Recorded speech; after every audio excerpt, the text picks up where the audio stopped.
புல்லுலகங்களை வைத்து அமர்ந்த தண்ணீர் கண்டையில் கொண்டு போய் விடுகிறார். அவர் என்னை நாட்டுமாவை கட்சி தமது நாமத்தை நிமித்த நீதி பாதையில் நடத்துகிறார்.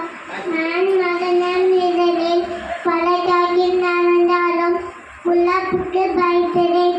தேவனும் எனது கூட இருக்கிறேன்.